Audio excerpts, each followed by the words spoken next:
Good morning. So this is the unit 4 in solid state physics. We have 4 units in our this semester when we considered the solid state physics paper. So under that the unit name was lasers.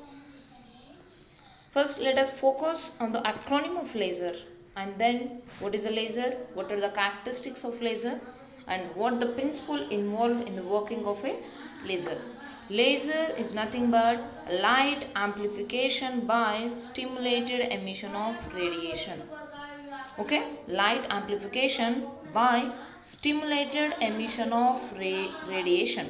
So amplification is nothing but which strengthens the signal. Strengthening the signal is known as amplification, and laser is a device which strengthens the light signal by emitting a radiation of stimulated emission.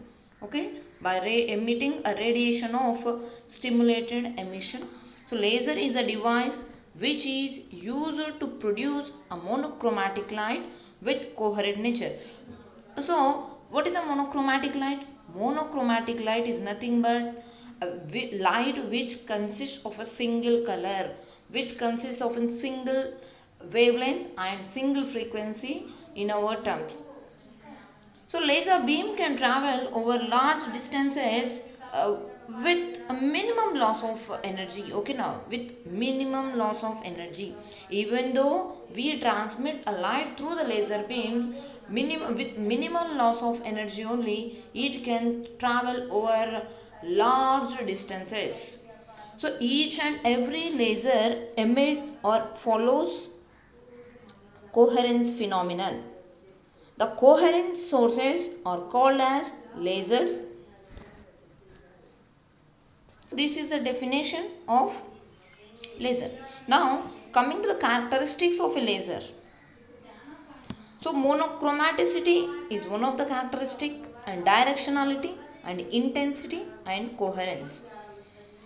So we learn number of times what is a monochromaticity. A device or a light which contains a single color, any Vibgyor colors.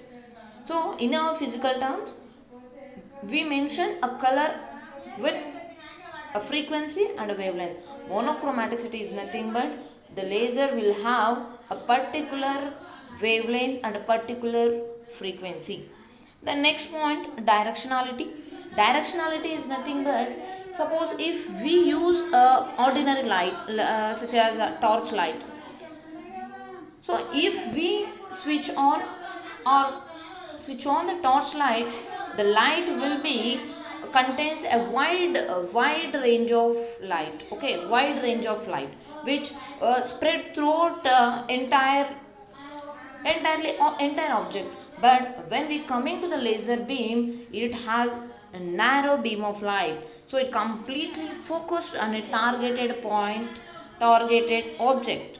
So it has a high directional force or high directionality when compared to the ordinary light. Intensity is nothing but, as the intensity increases, the brightness increases. So as we sending an ordinary light and laser light over large distances, at a particular point of time, the ordinary light intensity will not much farther. Okay, much farther. But as the laser beam we focus over the large distances, the intensity never and never going to be decreased. The intensity will be more and the brightness will be more when compared to the ordinary light. So coherence is nothing but the waves should contain a zero phase difference or a constant phase difference. The two waves must and should be with a zero phase difference is known as coherence. These phenomena can be clearly absorbed in lasers. So these four characteristics are very important when we discuss about the lasers. So now coming to the topic of working principle. So working principle, the laser completely depends on the four factors to work. So one is absorption, and one is spontaneous emission, stimulated emission, and population inversion. So absorption, stimulated and spontaneous emission, and population inversion, these four factors plays a crucial role in the working of a laser. So let us discuss the working principle and in later class. So go through this class and I will provide you the notes of each and every unit. Just maintain our running notes. Okay.